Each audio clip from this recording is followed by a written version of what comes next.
అసాధ్యమైంది నీ జీవితంలో ఎప్పుడు సాధ్యమవుతుందంటే దేవుని మాట చొప్పున నువ్వు చేసినప్పుడు. నీ జీవితంలో కొన్ని వ్యతిరేకతలు వచ్చినా, కొన్ని కష్టాలు వచ్చినా, అవి నిన్ను ముంచడానికి, నిన్ను చంపడానికి, నిన్ను దించడానికి కాదు, నీ జీవితంలో దేవునికి సమస్తము సాధ్యమే అని చెప్పడానికి దేవునితో మాట్లాడుతూ ఉన్నాడు. వాక్యం ద్వారా మాట్లాడుతూ ఉన్నాడు, ప్రవచనాల ద్వారా, దర్శనాల ద్వారా, కళల ద్వారా, భక్తుల ద్వారా స్వరం ఇచ్చి అనేక రకాలుగా నీతో మాట్లాడుతుంటే నువ్వు ఆయన మాట చొప్పున నువ్వు నిజంగా చేయగలుగుతున్నావా?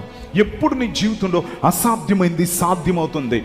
కర్ర పాము అవుతుంది అంటే ఎవడన్నా నమ్ముతాడా? ఇది అసాధ్యం అని అంటారు. కానీ ఆ కర్ర ఎప్పుడైతే ఆయన మాట చొప్పున పడేశాడో మోషే, ఆ కర్ర పాము కింద మారిపోయింది. కర్ర బండుకు తగిలితే నీళ్ళు వచ్చేస్తాయా అని అంటే ఇది అసాధ్యం అని అంటారు. కానీ ఎప్పుడైతే మోషే దేవుని మాట చొప్పున కర్రతో బండను కొట్టాడో సముద్రం అంత విస్తారంగా భల్లుమని పగిలి నీళ్ళు వచ్చేసాయి. అసాధ్యమైంది ఎప్పుడు సాధ్యమైందో తెలుసా? ఆయన మాట చొప్పున చేసినప్పుడు. నీళ్ళు ఎక్కడన్నా ద్రాక్షరసం కింద మారిపోతాయా? కానీ ఆయన మాట చొప్పున ఎప్పుడైతే నీళ్లు నింపారో ఆ నీళ్లు ద్రాక్షరసంగా మారిపోయాయి. ఆయన మాట చొప్పున చేయడానికి ఇష్టపడినప్పుడే అసాధ్యమైంది సాధ్యం అవుతుంది.